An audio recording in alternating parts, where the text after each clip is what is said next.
Welcome to the Physio Insights Podcast, presented by Run Easy. I'll be your host, Dr. Jimmy Picard. I'm a physical therapist, running coach, and team member here at Run Easy. On this show, we have real conversations with leading experts, digging into how we recover from injuries, train smarter, and use data to better guide care. Whether you're a clinician, coach, or an athlete, we're here to explore what really matters in rehab and performance. Let's dive in. Dan, John, welcome to the podcast. I'm super excited to have you here. Hey, thanks so much. It's funny how we have so many connected dots between us. Yeah. It's just interesting. Once again, there's Mark Twite, Dan Cleather, Jim Jones, the SEC, track and field. It's always funny how I keep thinking the world's a big place until I talk to somebody and it's like, Yeah. It's, your 7 steps, Yeah. Weightlifting is the Kevin Bacon of sports. Yes. Like I said off air, I wish we would have connected while I was living in Salt Lake down the street from you. It never happened, but here we are today. So I'm, again, excited to have you on the podcast. For those listeners who may not know too much about you, do you want to just give us a quick introduction? I usually start with this because I think it's so important. My brother Ray had just gotten home from the Vietnam War. He was one of those Marines that went over with that. I think it was called the 2nd Expeditionary Brigade. His orders were for the duration. And when he got home, he and Gary were both pretty broken up from the war. And my aunt died, and we got $500. So they went to Sears and bought the Sears 110-pound barbell set. And I still have the Ted Williams booklet back there. And Ted Williams was my first strength coach, and I fell in love with it. I think the way my brain is wired, I like progressive. I love geometry because it was so logical. And I love philosophy. I love theology because it's so logical. And there's nothing more logical than strength training. There's nothing more logical. It is, if you deadlift 600, you're stronger than a guy who deadlifts 500. And we don't have to have the show's over. There's none of that. Well, I don't know about, did you notice his left pinky dropped off? No one says that. When I first started, the other thing that was going on at the same time was I was in the great books tradition at the school. I was at St. Veronica's, and that was really helpful.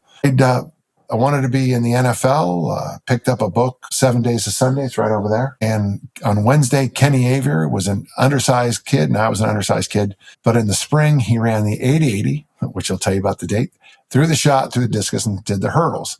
So my 9th grade year, I tried to do all 4. I wasn't big enough for the shot. Didn't like the 80-80 for good reasons. So I hurdled and threw the discus all through high school. Football, soccer, and hurdles and track and discus. And quickly it became apparent that by lifting weights my first year, I could get ahead of other people. And the next year I had throwing shoes, and I was the 9th graders usually just do standing throws, which is a terrible idea. But I turned, and I realized even though I was undersized at the time, I was the youngest kid in my class, and I'm Irish. So I hit puberty, in college, literally in college. And it was kind of fun. I'm the youngest of 6 kids, and I was youngest in class. But the time when my body finally hit the switch, I just sprinted past my competition. It was kind of a fun time. In the 9th grade, I got that book right there, the Track and Field Omni book, J.K. Doherty. And in it, the first edition, 1971, it talked about Ralph Vaughn at Utah State University being a great discus coach. And I told my sister, I want to throw the discus for Ralph Vaughn at Utah State. A couple of years later, my dad says, Bum, there's a call for you. And he goes, I think it's Utah State. Hi, this is Ralph Vaughn from Utah State University, and I'd like to offer you a full ride. So that was pretty cool. Oh my God, yeah. In my senior year, he asked me to come back in the fall and be a strength coach. So that was 1979. So I might have been one of the first track and field strength coaches in college. I'm pretty sure if I'm not the first, I'm in that conversation. And I got my first master's then in history. I started teaching, always coached. I wrote articles on Beowulf, King Arthur, religious studies, religious education. Kept throwing the discus. I had a 41-year career as a discus thrower. And then one time I was at a workshop. One of the guys there was Chris Schugert from T Nation. He said, why don't you write an article for us? And I did. And they sent me a check for $1,500. And when I got the check, Tiffany of blessed memory, she said, you're not writing any more articles on Beowulf and King Arthur and religious studies. So I knew a lot of stuff, and I'm a real experimenter. I'm a person, like the wife of Bath in Canterbury Tales. I'm a big believer in experience. So you can you can read all the books you want. You can take all the courses, you can go to Chat GPT and get the answers for all the essays. But unless you're trying stupid ideas and pounding your face against a wall, you're not going to learn a lot in track and field and in weightlifting, American football. You've got to experiment with things. You've got to try new things. When the world record was stuck at 59 feet in the shot put, this guy named Otis Chandler, his coach said he would kick him off the team. He found out was lifting weights. Well, he snuck off and lifted weights and broke the oldest world record at the time. Damn. He later became the editor of the LA Times by the way. And so that's Stanford student 101, LA Times editor and, world record holder in a shot. Nice. So if you don't experiment, Fosbury, remember his coach at Oregon State did everything he could to stop Fosbury from flopping. Yeah. And the moment Fosbury became famous, Morris went around the country teaching this revolutionary technique. I look askance at that. But that's my background. I'm a grandfather of 5, 2 daughters. I still lift weights 3 days a week. I walk at least 10,000 steps a day. Still, I dance Thursday nights at the senior center. I'm a big supporter of the arts and music here in Salt Lake City. Utah Presents and Hot House West. I try to be, I still volunteer as a throws coach. I'll help anybody anytime for free at throwing. And my home gym was called America's Top Gym by Men's Health. And every day I welcome people from all over the world to work out with me. So I'm basically an overeducated volunteer now. So there you go. I love it. It all got started with that first barbell set. 2 things happened in my youth. We have this assignment. I have this thing called the inner circle. And one of the assignments is you go from age 1 to age 15, 16 to 30, 31 to, you can do math for it. And what you do is you just go through and you write out events that happen. Obviously, you've already heard a couple. Had 3 brothers go to Vietnam. 2 are disabled. I started lifting weights. Had great books. In the 9th grade, I didn't know what to take because I went from a Catholic school to a public school. So I took typing. Well, by the time I was done with my 9th grade year, I knew weightlifting and I knew I was a very good typist. And it's funny because who'd have thought at 1971 that I would make my living typing about weightlifting. And so I think one of the great things about this assignment is sometimes, we have a phrase, coincidence is God's way of being anonymous, and my family my daughters gave us a motto, and our family motto is not where you start, it's where you finish. And it's interesting because you never know what tools you're getting, the value of them until later. It was only about 2 or 3 years ago I put together the typing class and my love and passion for weightlifting. It was only then I went, oh yeah, that was in 1971, the 2 biggest tools I'd have for my life. I mean, obviously other things had to happen, but so that's kind of why and thanks for letting me share that story with you. Yeah, and I love it. For all you listeners, I mean, there's a phrase I use. Usually I call it shit site, but we'll call it poop site. So it'd be nice. And if someone doesn't know what they want, I just ask them a simple question. What don't you want? What would be the worst possible thing that could happen? 20 years from now, Jimmy, what would be the worst thing you could think of? Well, you'll come up with like for me, I don't want to be in the home. I want to be able to find my keys. I want to be able to drive myself. I want to lift, right? That's what I want to do. I don't want to be, so this is funny because instantly I shifted. Did you see how quickly I did that? I couldn't even take it. I couldn't even talk about being in the home. So for me, it's being in the home and can't find my keys, or someone wipes me after I use the bathroom. Okay, you don't want that. Well, what do you? So then what are the things we need to do today to make sure in 20 years you can still, clean your own self? Oh, well, maybe I should walk more. Maybe so. Maybe I should, maybe, yeah. And the other one I use is called the benefit or the science of hindsight. And that's where you look back, a different set of glasses, I guess, at your life and look for those threads that begin to emerge that tell you so much about the person you are today and the tools that you gathered along the way. And then when you combine those 2 things, it gives you, okay, so this is the tool that's been helping me my whole life. Don't abandon it. Keep writing for 20 years. If I keep writing and coaching and walking for 20 years, my college students, I'm a freaking dinosaur to those, my college athletes. Sure. I'm a dinosaur. I'll say things and they'll go, coach, sometimes you say things that are inappropriate. And I'll say, what did I say was inappropriate? And they'll explain something to me. I'm like, all I did was call something. I just said that throw was bad. Yeah, today, coach, you can't really say a throw is bad. Why? It's not a good throw. Give me another word for it. Yeah. It's a throw in process. Okay. Well, that was a really lousy throw in process. Okay. So you're talking to a dinosaur here, basically. Okay. What I like hearing you talk about is just this process of mastery and committing to these two crafts of writing and then honing your coaching skills, which sounds amazing. And you're now sharing that knowledge with other people. I believe your latest book is The Art of Coaching. Is that your most recent one? They just keep coming out. Since I wrote that, I've written Armor Building Formula 2, a new one that we don't have a title yet. It's just about to come out. It's about the tools of coaching. And then another one that's just about to come out called Strength Coaching or whatever the title will be, Strength Coaching for Youth. For youth. Awesome. Strength training for youth. Yeah. Great.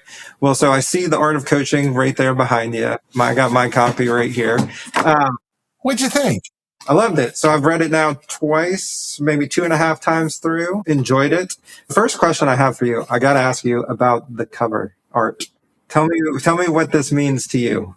Okay. So the cover art, it's me sitting in a coach, a carriage, and I'm taking you from here to there. So you start the book with this idea of the definition of a coach and what that used to mean, which is a carriage that would take somebody from here to there. And so, elaborate on that. I'd love to hear you talk more about it. Yeah, and I talk about it in the book, but the hardest thing about being a coach is we sit down. Okay, Jimmy, what do you want? I want to run a sub 4 mile. Oh, okay. First we have to find a track meet that has the mile. Okay, no problem, because they'll do it. It's still a big enough thing. Good. Okay, so what we need you to do is go back to back to back 4 60-second or less 440s. Okay, what can you run a 440 in now? 83 seconds. Okay, good. Okay, so you can run 1 in 83. So we got to lop off 23 seconds off of that and then do that 4 times in a row. Okay, how long do you think that's going to take, Jimmy? Oh, I don't know, a couple weeks? Yeah, exactly, a couple weeks. So here we are today. You're on an 83-second lap. We got to get you to 460s back to back to back. Here's here, there's there. 2 weeks into this, all of a sudden I go, why are you limping? Oh, I did a CrossFit workout last night and I pulled my hamstring jumping up on a wooden box and I fell off of it. Or I hurt myself rock climbing. Or I was drinking and I fell off my BMX coming home and I really hurt my face. Why do I say that? Because I had an athlete give me that in a 4-year period. Those are 3 stories. Amazing. So here's the here, there's the there. Most of my job as a coach is to take my hands and keep slapping your head back inside so we can make the journey together. Yeah. Because the second we get going, what's that? That's shiny. Let's go see that. No, that's not the goal. Oh, how about if we did that? Again, that's not, coach, can I do a powerlifting contest? You're trying to run a mile under 4 minutes. I don't think a 700-pound deadlift's going to help you. I could be wrong, Jimmy. I have never seen anyone over 300 pounds run a sub 4 mile. I don't think so. I'm throwing the challenge out there. And if anyone, I don't think anyone, probably 180, 170. Peter Schnell was 176. He was as big as discus throwers back there. That's the cover of the book. And that is much of the art of coaching is slapping heads back inside. Yeah. So there's 3 things in there. There's point A, point B. You talk about that in interventions as well, your book, kind of defining point A, trying to help set that up with the assess. And then you described slapping people back into the cart, keeping them in the cart along the way. Do you feel like has that gotten harder with like social media and things like that? Okay, Jimmy, I'm just so disappointed with that question. Yes. So when I was young, up here are my strength and health for my youth, okay? Strength and Health magazine came out once a month. I trusted. Iron Man also came out once a month. And every time I read Iron Man magazine, I ended up spending money on something stupid or doing something stupid. But it was only one stupid thing a month. So 12 times a year, in a year, I only did 12 stupid things. Eric Subert and I read a thing in Iron Man one time that if you took 200 desiccated liver tablets a day and 200 brewer's yeast tablets a day, it was the same as taking anabolic steroids, a lifetime. So we did that. I will say this.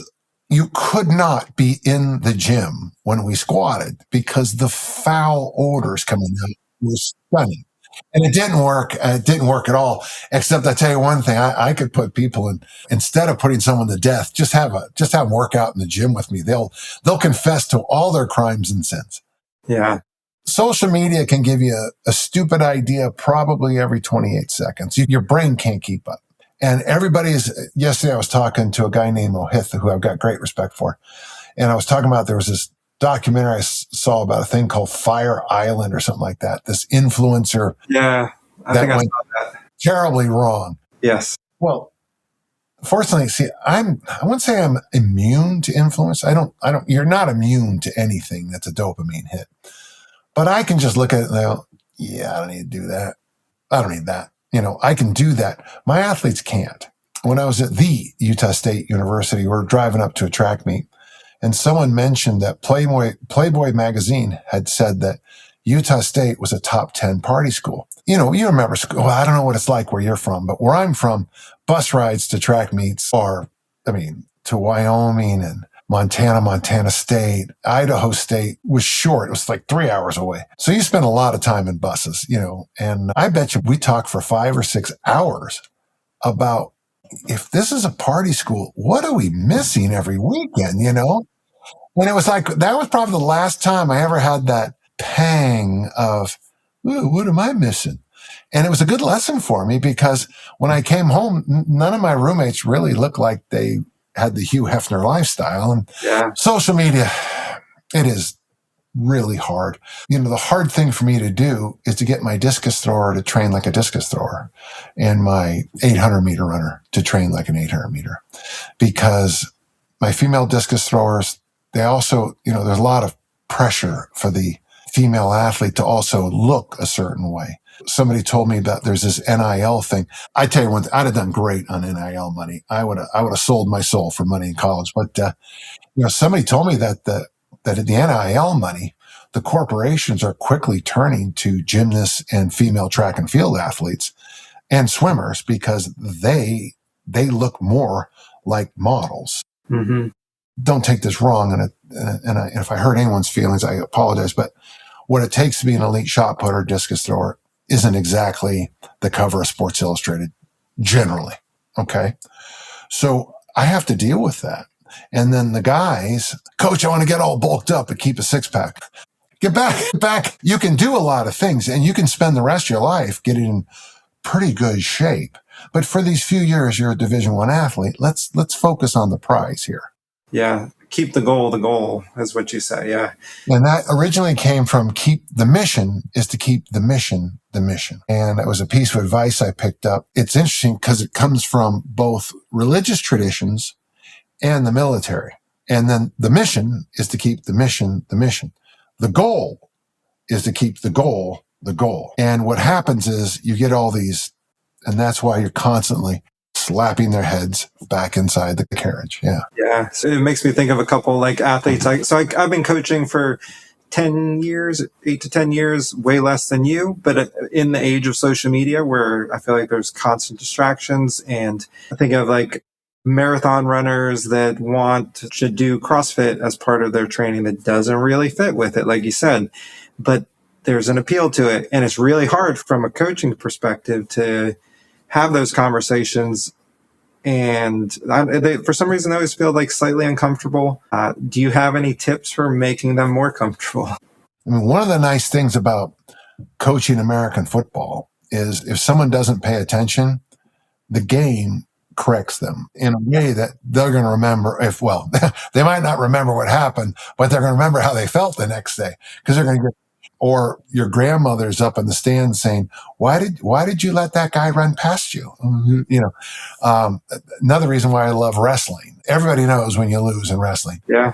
Everybody knows. You don't have to know a thing about American wrestling, our style, but you hear that pin. Yeah. The other kid's hands in the air.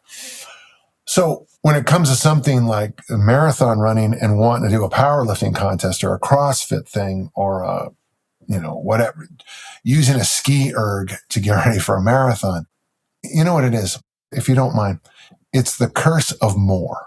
And one of the things I constantly fight, and of course, by the way, hi, I'm Dan, and I had the curse of more. Hi, Dan. Welcome. Tell us your story. I was always trying to win the weight room, and I got stronger and stronger and stronger. We didn't carry over in the discus ring. Yeah. You got to get to enough. And when you get to enough, the next thing you have to do is trust the process. And that's Coach Mon's very famous thing. I asked him, what's the secret to discus throwing? He nodded and goes, lift 3 days a week, throw 4 days a week for the next 8 years. I'm reading a new book on Prefontaine, Brendan is his first name. It might be Brendan O'Rourke. And Brendan, I'm sorry I forgot your name. But, when you read the story of Pre and you look at his high school workouts, he pushed himself really hard. But it's funny because his workouts were probably more reasonable than what I've seen at some of these better track and field high school programs here in the state of Utah. Those kids on paper do more than Pre. But I doubt there's going to be a track meet named after these kids. I would say like my college coach, I was a 5K, 10K runner. Like nothing was enough. It was just more. And he was fortunate enough that we had maybe 40 distance runners on the team. So if half of them got hurt, it didn't matter because he still had a full squad. Right. Well, yeah.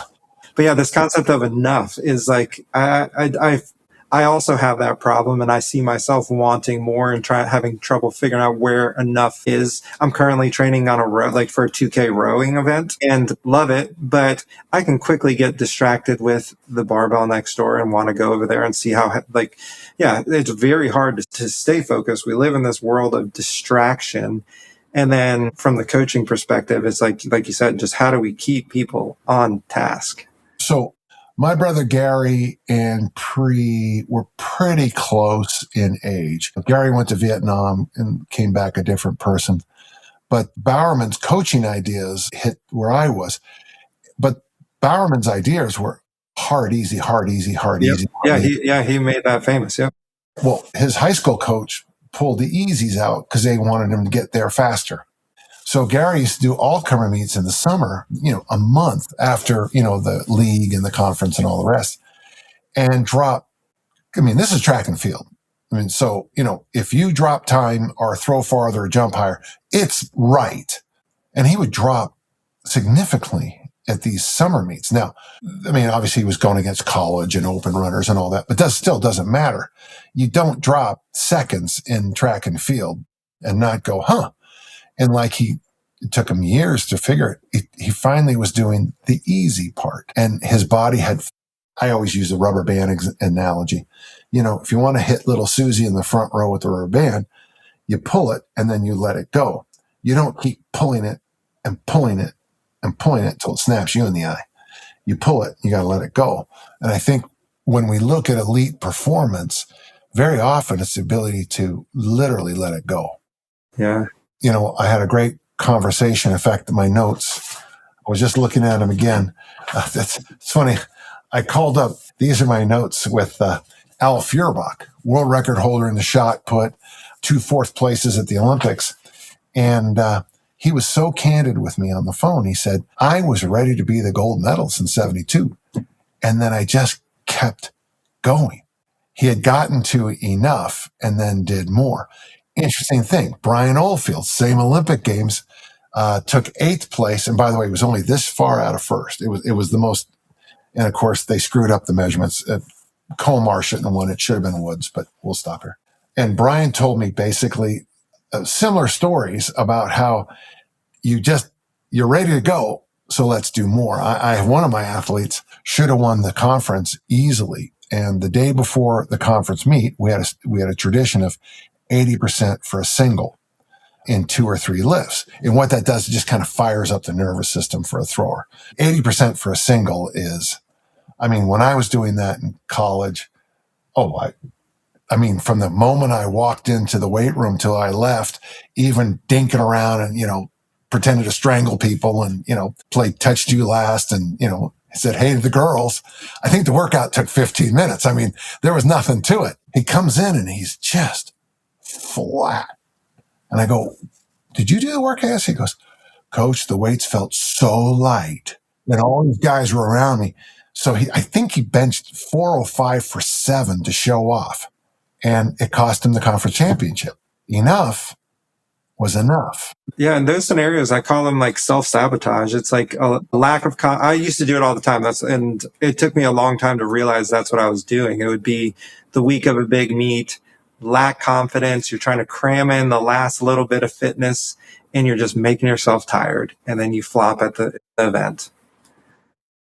So I'm stiff today, so I can't pat myself on the back. But as a student, I never crammed. In college, I never had to cram because I really loved the topics I studied. So I was always taking notes, asking questions. I would read extra, but I had a whole bunch of freshman teammates and, of course, guys in the dorms who would F around all semester long. And then I don't know how many days are in a semester. I know it's 92 in high school, but say 92, and they try to make up 91 days of work overnight. And it never, and maybe it worked. Maybe they passed their classes and all that, but I guarantee none of the information stuck. And it gets us back to Coach Mon, little and often over the long haul. Can you dedicate 8 years to master this craft? But I'm only lifting 3 days a week, and those guys are getting ahead of me. Okay, let's come back next year and let's see. Wow, next year. But that's the way it goes. And when you read biographies of great athletes, very often you'll start to see that. I see it in the Prefontaine book. Andrew Gunn. This is the great track and field coach. Yeah, he's great. Yeah. Well, this is a new book by Andrew Gunn, a friend of mine. In fact, the foreword is so good. William Shakespeare crawled out of his grave, stood up and said, all my writing is straw. That's how good the foreword to the book is. Do you know who wrote the foreword? By Daniel something? There you go. But, when you read Percy and you read Andrew's book, sometimes you think this guy, just everything. But it was the idea that we're going to train hard over time. We're going to take care of things over time. And we're going to do things in a certain way. So over time, we're going to be great. And I tell you, if you have a distance runner, I don't know, if you sat down with a 13-year-old, 14-year-old boy or girl and said, if you give me 8, 9, 10 years of your life, you will be a Division I runner. I know talent's a big factor. I know. You'll pay for your education. In track and field, you put the work in, you can compete. You can compete. Now, there's monsters and, there's just people who are better. That does happen. But if you give it to 8 to 10 years, amazing things can happen. When people ask me, sometimes people say they think that somehow I write a lot of books. I think I'm well over 24 now. And they think it's like some kind of magic, I'm Harry Potter. Here's a book and here's a book. And you could, I'm sure like poetry. I remember Earl Nightingale talking about it years ago, but I want to be a great poet. Well, what poetry have you read? Oh, I just think I have a gift for it. Yeah. Well, yeah, you're a Hallmark card writer. You're not a poet. Yeah. You got to read great poetry. You have to dig a little bit to be a great writer, poet, playwright, screenwriter, artist of any kind. Yeah. And I think artists and athletes always get along because we share so many of the same qualities. And the biggest quality I think we both share, artists and athletes, and this is a tough one, and I don't like to tell my athletes this, everybody only remembers your last performance. If you're fill in the blank, I don't know, who's had a dog movie in the last few years? I don't know, I can't think of anybody, but if you're Cher, who's had, an Oscar for Moonstruck and lots of good, if she comes out with a dog of an album, everyone's going to go, well, she's lost her stuff now, hasn't she? As an athlete, if you bomb at the Olympic trials, that's all people are going to remember about you. But you made the American Olympic trials, which is one of the hardest things you can do on the planet, is make our track and field trials. The trials. It's very hard to make our trials. The number that it takes to. Do you ever look at the Olympic standards to make our trials and just go?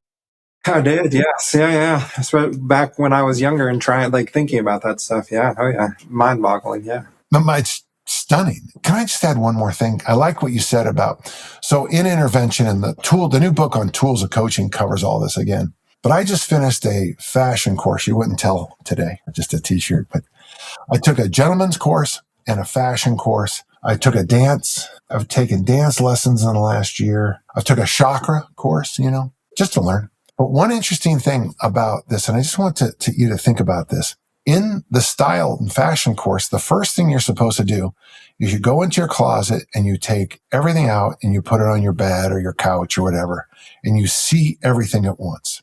The next thing you do, you've got that orange shirt that says "Party On 1970." That one goes in the bin. You've got clothes that haven't fit you since the 1971. Goes in the bin. Just ugly stuff. You didn't want to throw it away because you got it as a joke gift or a Christmas gift or whatever. Clutter. Step 2, declutter. And then step 3 is look for your gaps. Every class I take, I've been noticing it's the same thing. And to me, I kind of wish I'd write The Art of Coaching again, because I would add that. The first thing you do, and I always say this, you assess. Yeah. What's your A?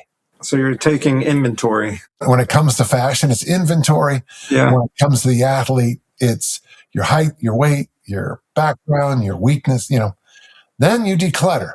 And what does decluttering mean? Well, for you as a runner, decluttering as a runner, to me, you get rid of if you have a 6-month goal, you're not rowing anymore. Yeah. I'm not running anymore.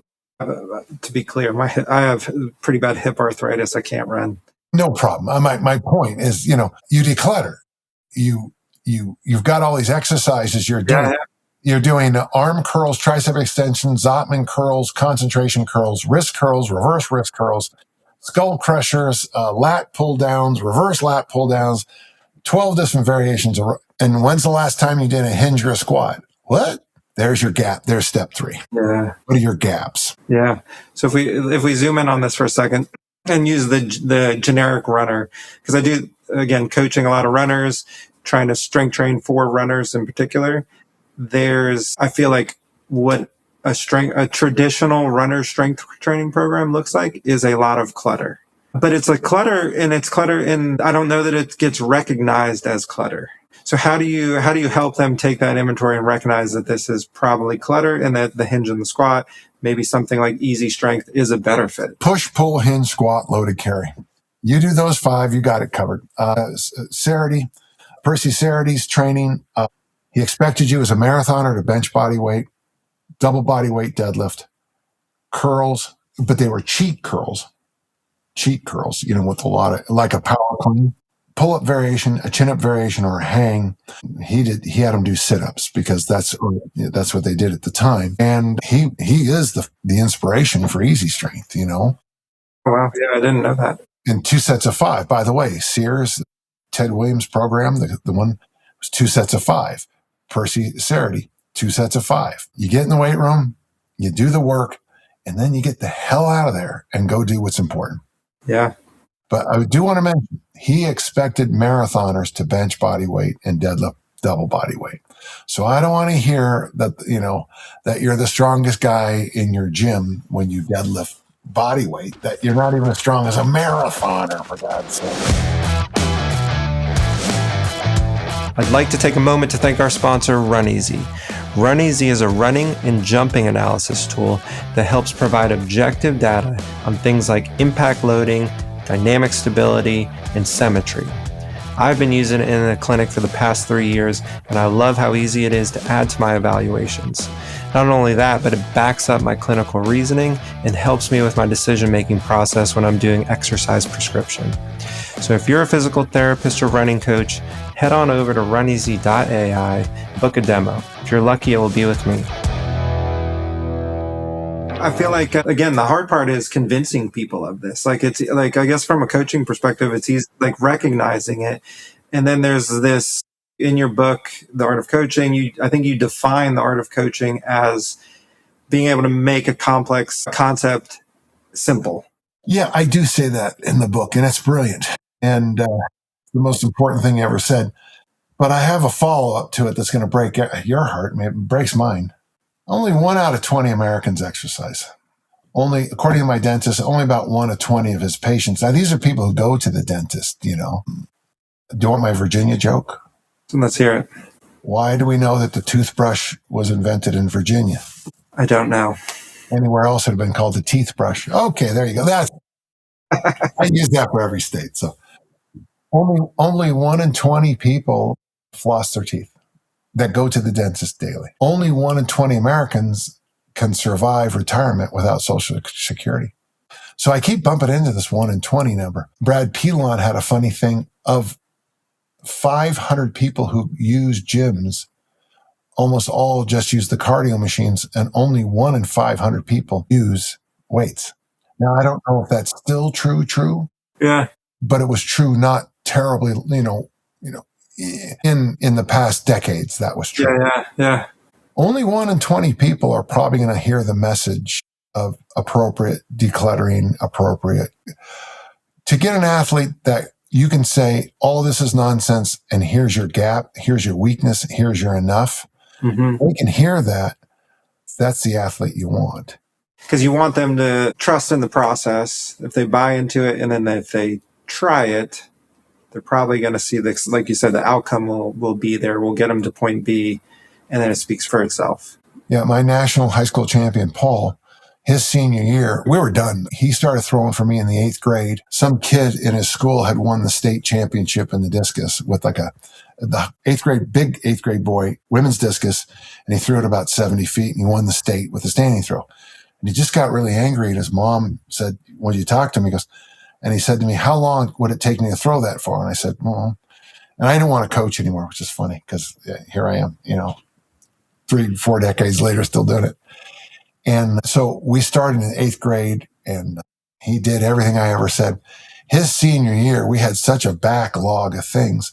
The only lift he did in season was the snatch, 1 lift, because he didn't need anything else. We had built, in just simply 5 years, we had built up all of his capacities and his qualities so he could throw the national leading throw as a senior. And he's only about that tall. He's not my height. Really, so it happens fast, but he's one of the few athletes that ever bought in.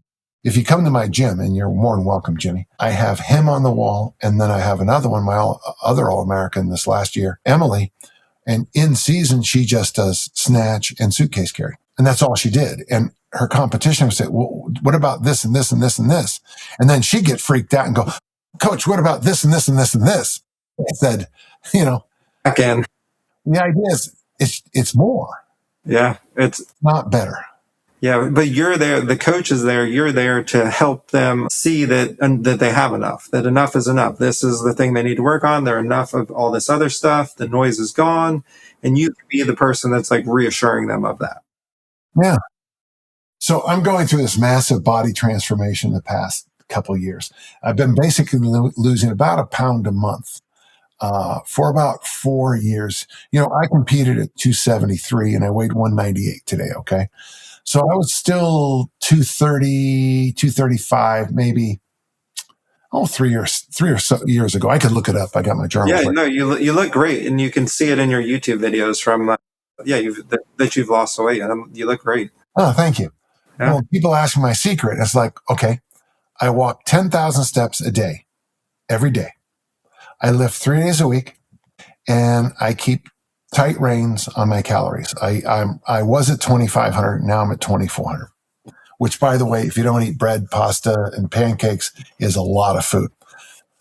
Okay, raise your hand, and you're going to start asking me about what about this and what about that, because we can't help ourselves. But if you dedicate 4 years to walking 10,000 steps a day, lifting appropriately 3 days a week, and keeping your calories in check, you lose a pound a month for 4 years. But that's not fast enough. That's not sexy. It's not sexy. And I was going to say sexy too. We were almost said it at the same time. It's not. In fact, I posted this up on a thread up on Reddit, and this one guy said, what a pound a month? That's nothing. My clients, I can get them to lose. Truth is, gentle listener, when I was in the Middle East, I lost 40 pounds in 2 weeks.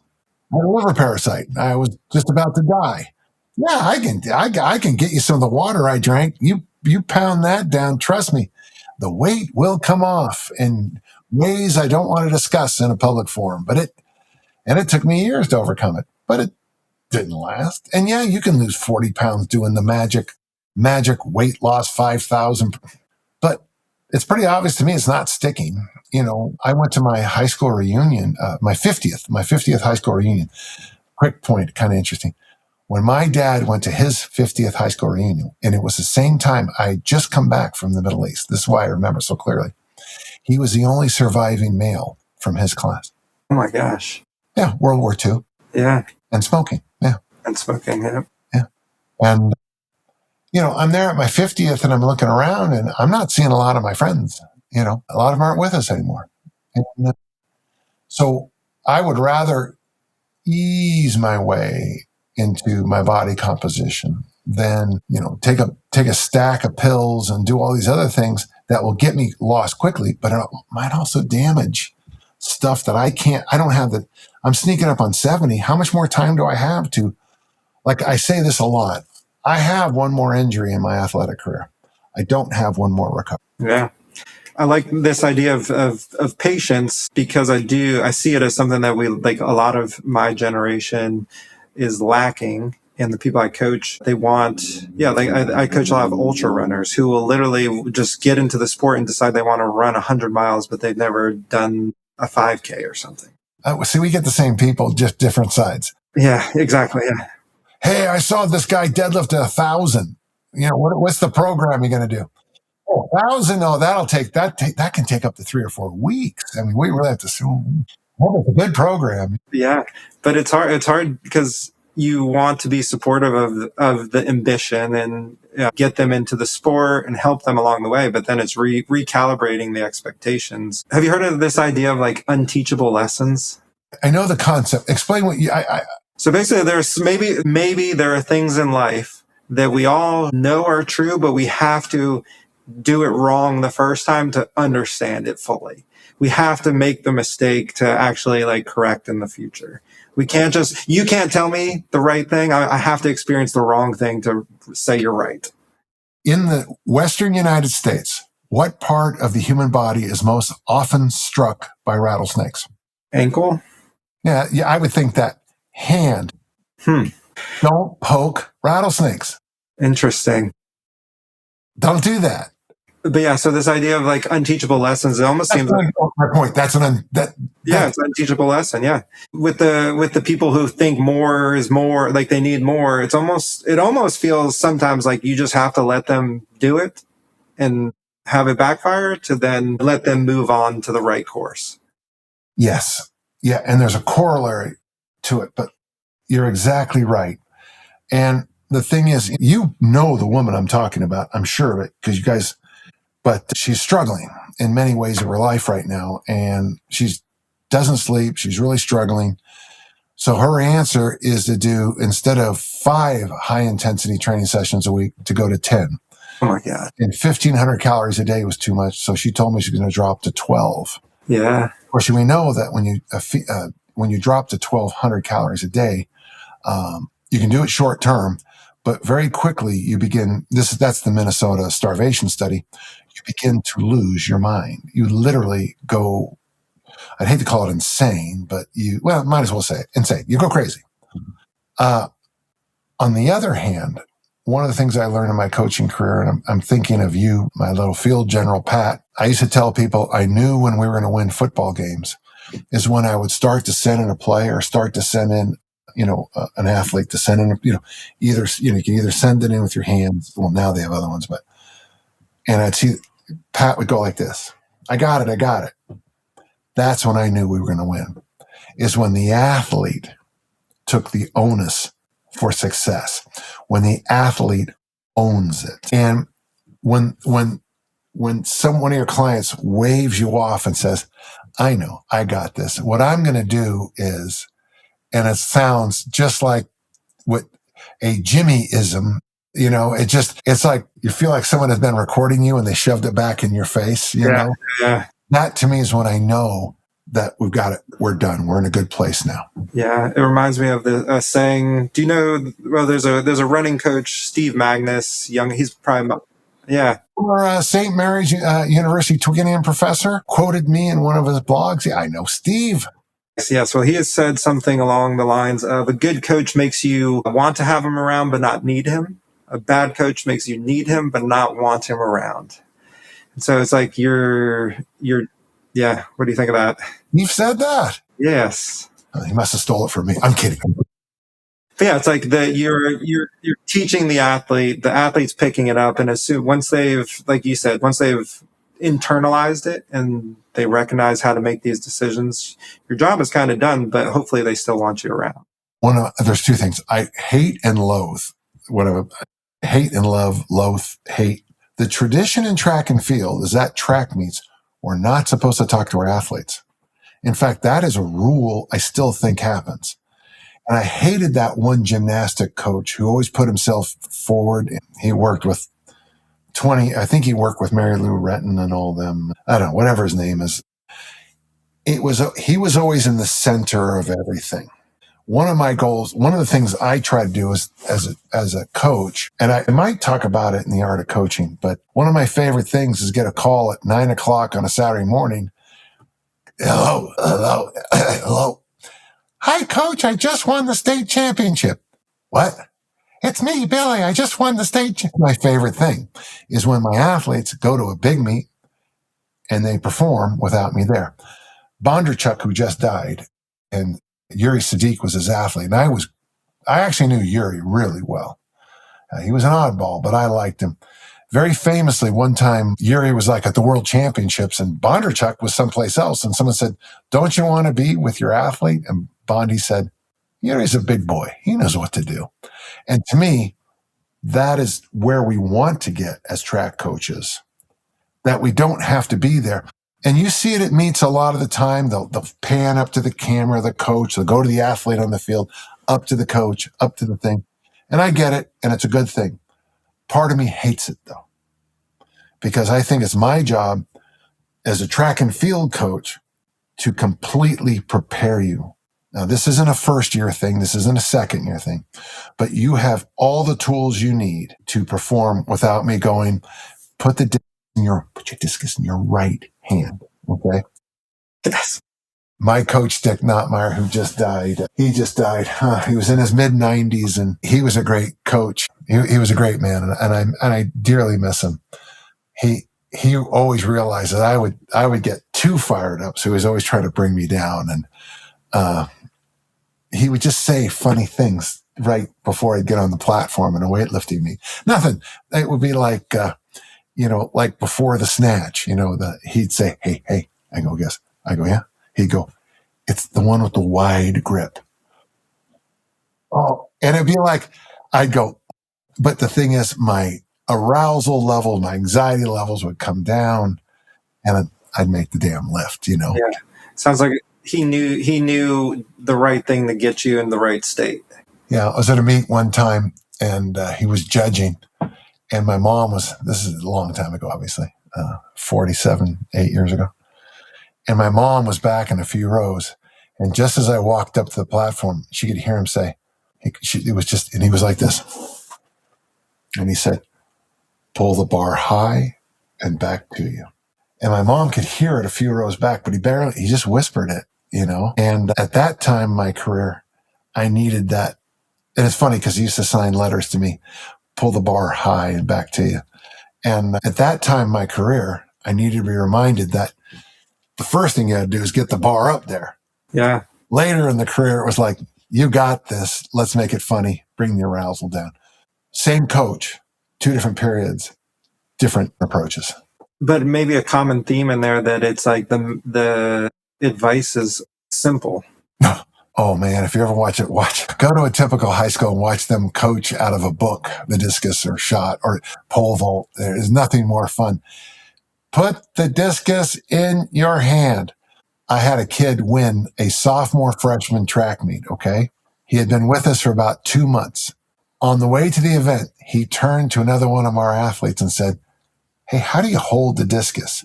He had been with me for 2 months and he never used a discus. We had done the medicine balls with they're called power balls with handles. Yeah. He had done more turns than any of his competition. But because of the weather here. Yeah. If you ever live in Utah, it just depends. You just don't know what you're going to get.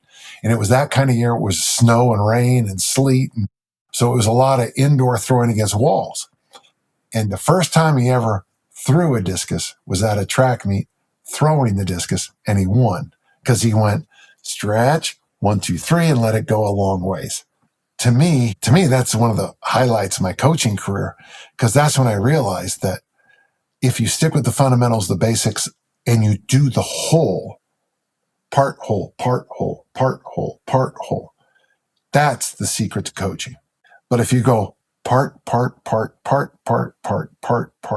whole, you miss it, So this idea about racing 100 miles, you better try a 5K first. And then maybe pretty soon try to go a day without sleep, because in that 100-mile race, how many days without sleep? 24 hours. Yeah. Most people over. Yeah. So can you go 24 hours without sleep? Sure. I had babies, but can you do 24 hours while running? That takes a little bit more prep than running a bagel 5K. I call them bagel 5Ks. You barely burn 50 calories in the race, and then you eat 1,000 calories. Well, you got a carbo load. No, but it's always fun when you have the guy that wants to run 100 miles and still be in shape to run a fast marathon. Yeah, that makes more sense to me. It's like a guy who wants to throw the discus and the shot put to me. Yeah. But you're also right that, that's a different... 3 hours over here, 24 hours over here. Different skills. Hey, Jimmy, I just went to the Telluride Film Festival. I think it's Telluride.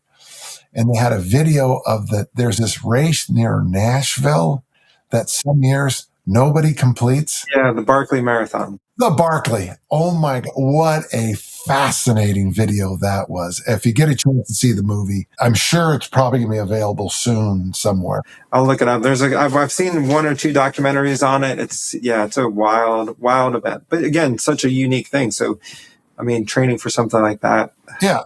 And the woman, she's British. It was phenomenal. It was so fun to watch. Yeah. But again, how do you train for an event that literally changes its mind? Yeah. And the guy that puts it on, did they go into him much? Was it Lars? The fact that he smokes. Yeah. He's chain smoking the whole time. The start is when he lights up a cigarette. Yeah, I love it. It was just fun. And just how few people finished. Yeah, I think this year. I think no one finished this year. No one finished this year, yeah. Yeah. The record's 5, I think. Yeah. I'm abysmally low. Yeah. Yeah. So one of maybe like the Dan John truisms is this, like keeping things simple, avoiding the fluff. The push, pull, hinge, carry kind of combo of like sticking with that with your easy strength. It sounds like when I read your book, you also talk like when you're 14 years old, you told your future Dan John that you should be able, if you could do these 2 things, you would be good, right? Have you always had this like mentality of like keeping things fairly simple and straightforward? I can show you my lecture notes on topics from, medieval studies to Genesis, Mark, Luke, the Iliad, the Odyssey, Gilgamesh, anything.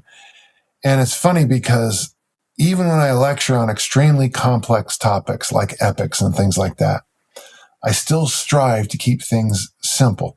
I will summarize all the great books and all the epics for you. Love/lust, life, death. There. They're all about that. You change the names, you change the stories, but there's the epics for you. Yeah. And once you understand that, then everything starts to happen. I used to push back on it when people said I kept things simple, but now I understand better what they're trying to say. I believe that in battle, that the side that is more fundamental, more sound, more basic is going to win. That there are certain weapon systems that are going to keep working no matter what happens. Like a knife isn't very high technologically. Real hard for the Russians to hack a knife. It's real hard for them to hack a knife. So when it comes to discus throwing, I wrote down for one of my former throwers is now coaching the throws. And she asked me to go through all the stuff. And let me tell you, I wrote words on the board. Stretch, 1, 2, 3, spanky, X, A, B, C. And she goes, yeah, I know all that. And I go, that's all I taught you. And she went, what? Isn't there more to that? And I said, every drill was to emphasize the combinations of 1, 2, or 3 of those. Yeah. And as you build that up, as you take those 9 words, they quickly become 4 words. They quickly become 3 words. They quickly become 1. And when they saw you throw, everyone thought how complex it was, but actually how simple it was. We have 26 letters in the English language, in the alphabet. A couple of them are worthless. They're redundant. But how many words can you make out of those 26? How many poems and books can you make out of them? It literally is countless. In fact, that thing you might have heard that if an infinite number of monkeys had an infinite number of typewriters, they would produce the great works of Shakespeare. It's statistically not true. Even infinity doesn't have enough time to make that happen. Yeah. There's not enough time in infinity to make it happen. Infinity's not long enough for that to happen. And I saw the math on it one time, and I'm not going to go into it because it still makes my head shake. You're making my brain hurt, Dan. Yeah. So I have push, pull, hinge, squat, loaded, carry. In the push, the pull, and the squat, do 2 sets of 5. In the hinge, find an appropriate exercise. If it works for 2 sets of 5, do it. For loaded carries, do them. I just gave you a bulletproof training program. Would you? I'm going to just dig down real quick. Would you tell a runner to do that? A distance runner? I wouldn't, but one of the greatest distance coaches in the history of the world would. Yes. Yeah. Because I'm just stealing from the best. Yeah. I was going to ask you if you were going to give the listeners, let's say like runners or coaches that work with runners or therapists that work with runners, one piece of advice to simplify their training. Would it be that? Would it be what you just said? Or yeah, let's do it. Let's make it even simpler. Overhead press, 2 sets of 5. Because I think, and it could be dumbbells, kettlebells, it could be barbells, it can be anything you want. It can go single side or 2 hand, anything, 2 sets of 5.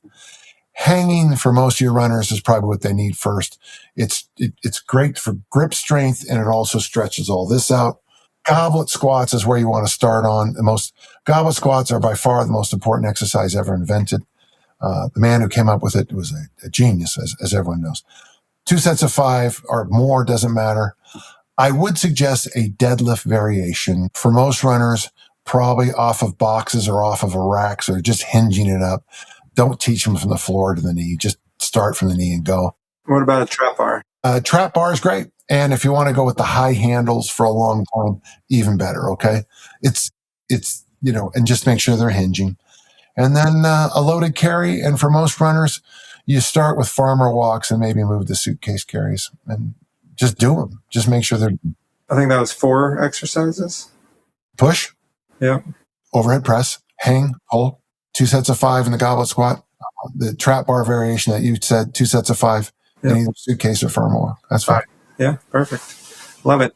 I love it, Jimmy. You're questioning me on a workout. I love that. That's the pushback I get on by everybody. See, that's what everyone's always doubting. Yeah. No, I love it. And I think, I don't know how much you know about the running world, but it's just funny because the amount of fluff that would get added to a program like that, where, oh, what about my glutes? I need to do something for my external rotators or my glute med. Well, if you've got this 140-pound runner, deadlifting 500 for 2 sets of 5, trust me, those muscles are coming in. Yeah, I know. Yeah. They're going to be there. But what about the influencer doing that fancy exercise I saw?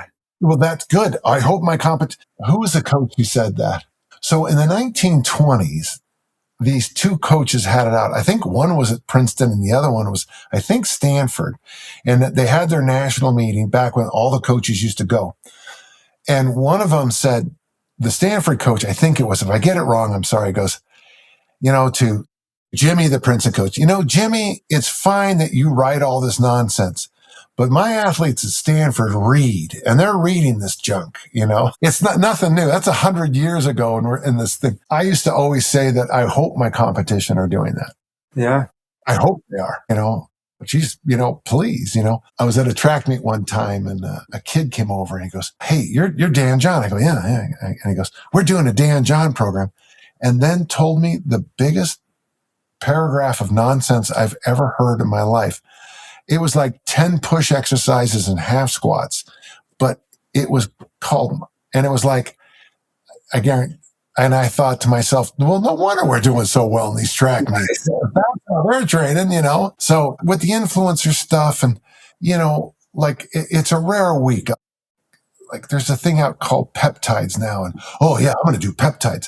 There's no research that supports peptides. And by the way, collagen is a peptide. Collagen from Costco, I don't know what I mean, it's $40, $30. With 300 servings. Oh, yeah. And if you put it in your cup of coffee, it dissolves instantly. It's 20 grams of protein, and it's got peptides there. But it's not sexy to drink Costco collagen in a cup of coffee. I take it because the guy at Physio says to do it, it's good for your skin health. And I got to tell you, oh gosh, I know this is an N=1, but Costco collagen in a cup of coffee has helped my skin health as much as the best thing I can do, which is sunscreen moisturizer. Yeah. And I wouldn't have believed it if it's working. Okay. But, just say whatever you want to say. It's going to be something next week because once Costco or Walmart starts selling it, the supplement companies have to switch over to something that, they're going to. Yeah. I follow a guy who was against supplements forever until he had his own brand. Now he pushes them constantly. Now, I'm against supplements, but folks, the Dan John supplements are different. No, the Dan John supplements are sleep more, drink more water, walk more, right? Well, yeah, try to make money on that. It's funny because I get a lot of runners asking me about recovery tools and modalities. And when I tell them eat good, what you say, eat like an adult, I think is what you said. There's an adjective before the word adult. Eat like an adult, drink more water, sleep 8 hours. Like if you want to recover well, do that. Train reasonably. Yeah. So, the other day someone quoted, I've quoted Rob Wolf for a long time as more diet, more protein, more fiber, more fish oil. And what's interesting about that is if someone wants to go to the next level, I tell them to do that. Once for me, I read the Tufts newsletter, I read the AARP stuff, and they both recommend 0.82 grams of protein per pound. So for me, that's 140 to 150 because I weigh 198, 200, I'll say 200 because math's easier. But that means I should be at 160. Yeah, that's a lot. Yeah. I mean, I struggle to get 140 a day but if I move up to 200 grams of protein a day and say 60 grams of fiber and maybe 8 to 20 expensive fish oil, good fish oil. Couple things. First, I'm not taking a long Greyhound bus ride first. That's simple. I am going to be struggling to get that food in me. Yeah. And I'll have my athletes saying, "Oh, I looked at this and coach, I'm eating 3,000 calories, 3,500 calories a day." And I look and it's white bread, pancakes, pasta, ramen. How can you build an athletic body on ramen? I'm not being anything. I'm just saying there's a lot of calories. I did this thing with my athletes one day as kind of a lark, and I should do this on a video. I have this bag of, I think it was Tostitos, and it's 170 grams per serving. And the bag said there was, I think it was 17 servings. So I cracked it open and I blackjacked out the chips. Yeah. A serving that's 170 calories is about that much. It's like 5. Yeah. 5 chips is 170 calories. My protein drinks are 100. Well, the one I like best is 30 grams of protein, 130 calories. It's the Costco coffee protein drink. Nah, I can eat a bag of Fritos I'm not bragging, done it. I'm proud of it. I haven't put it in my, it's not in my Vita, in my resume, but I can do it. No way I can eat whatever 17 times 170 calories is of protein drinks. Yeah. What's interesting, Dan, though, is working with distance runners, I'm having to do like the opposite problem is coming up, trying to like get them to eat more and more carbs, and they almost can't. They're we're having a lot of problems with like underfueling in the distance running world. What do you use as your number? Do you have a fancy formula or a simple formula? I don't know. I think like I actually refer to a dietitian for my athletes. Yeah. But I think the biggest thing, especially with in the physical therapy world with runners, is seeing a lot of stress fractures because people are just under eating. And it's weird. It's because it's so context dependent. Like the numbers you mentioned, like 0.8 is great. But if I have like a 140-pound distance runner doing, like people were doing like a gram per pound body weight, and then they couldn't get enough carbs to fuel their runs, and they were getting stress fractures because they're under fueling carbohydrates because of this push for protein, which is in the strength world, we need it and it's good. And then as we age, obviously with sarcopenia, we got to have it. But then you take this small 20-year-old runner and it's putting them in this weird state. Yeah. Now, the other thing too is I think you have to sit down with them and talk, long term about things. And I know once you get into distance running, we use a number in our world, your goal weight times 13. So, if I want to get down to 200 pounds, that's 200 times 13, which is 2,600 calories a day. Now, what's interesting, because the old RDA recommendations for a typical male was 2,500 calories a day. And I don't know of a single male in my life who eats 25. They all eat more. More, yeah. But if I do 13 times 180, it's 2,400 calories a day. So 180 to 200 pounds, if that's my goal, I want to get my body mass down to that. Yeah. That's only 200 calories a day. But here's the money. It's 200 calories a day for 366 days a year. Yeah. And that's where people get lost. Yes. Because we still have that crash diet mentality. Yeah. Like the woman you mentioned earlier, dropping to whatever, 1,200 calories, whatever it was. But if you read Percy's dietary, advice, I mean, some of it, he had his own opinions, but, they were consuming massive amounts. Muesli is the word and it was, there was yogurts and there was saltaines, which is that other style of banana. Yeah. And there was a lot of fruit. There was a lot of veg. One of the reasons I like Maffetone's work so much, Phil Maffetone, yep. Really good man. When he talks about that's when I really got into this thing called pure vegetable soup. And I was finding that as an athlete, as a strength athlete, that vegetable soup, you'll hear bone broth kicked around a lot now. Yeah. These are all questions. And anytime someone goes traditional, I'm always like, yeah, okay, I agree with you. But I was surprised how restorative for me these vegetable soups were. I found it much better than some product you get at 7-Eleven, that comes in a, neon color with tons of sugar. I found that veggie soup was very restorative for me. Interesting. But you're not going to get very many calories out of it. Yeah, yeah. But I do get satiated on it, and whatever that combination of minerals and salts are that comes out of all that veggie broth, my body, and of course the vegetables itself, my body liked it to the point that I would say the bulk of my meals are still root vegetable protein. And then I have a love affair with garbanzo beans. I'll throw garbanzo beans in there. Nice. But so, I'm surprised your athletes have a hard time getting calories. When I travel America, it doesn't look like many Americans are struggling getting their calories in. No, yeah, I think it's a unique problem, I think, to a lot of these like competitive, semi-elite distance runners in a sport that is like has an image that you're trying to maintain and a look you look at the winners of the marathon. They look like the healthiest people out there. When the women's running boom first happened, if you go back to those Runner World magazines, I think it would be inappropriate to mention specific names of the women, but how many of those women died of of cancers. And I'm thinking about two specifically. And I'm not, gentle listener, I did not say long distance running causes cancer. I did not say that.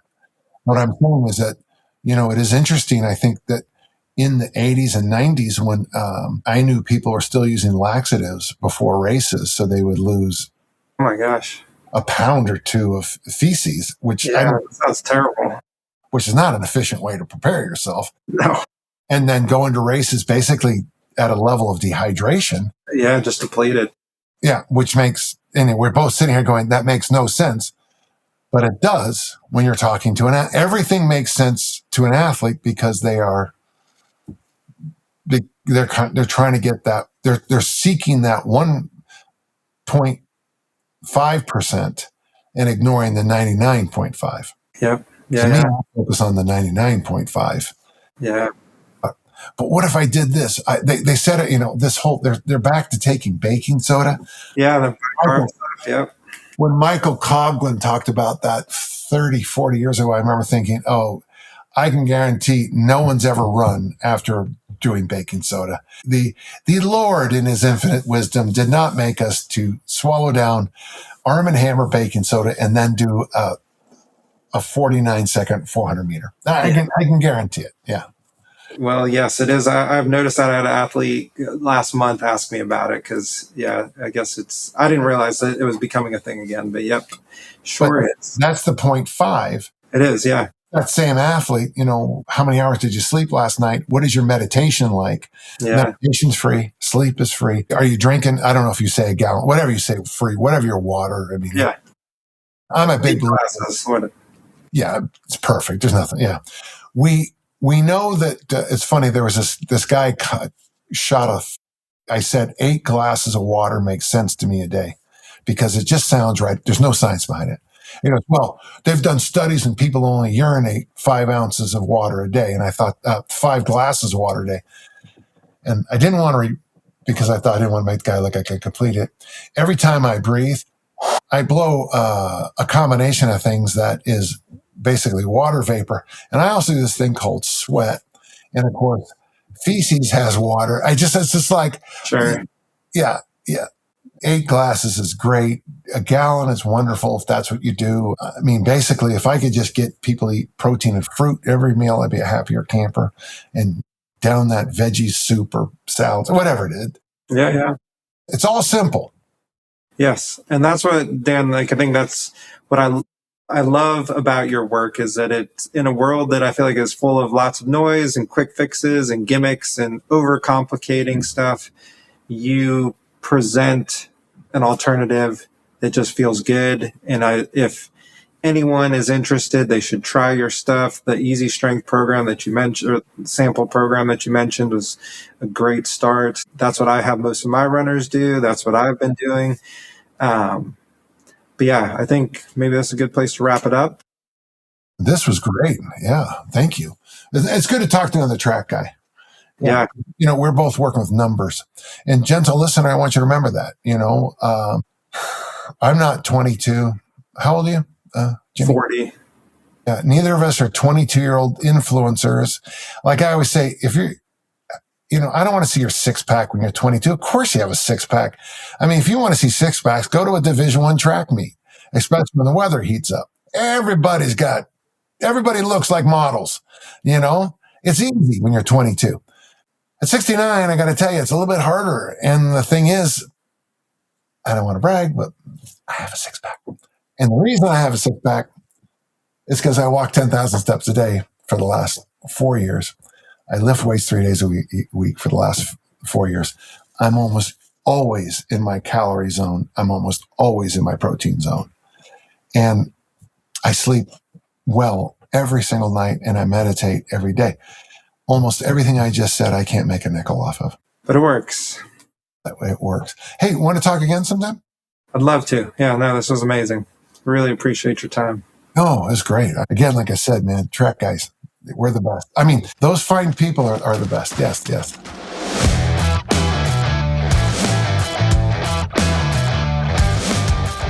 That's it for today on the Physio Insights Podcast, presented by Run Easy. Would you like to share an interesting case, insight, or have a thought about the podcast? Comment below and don't forget to follow us for more episodes.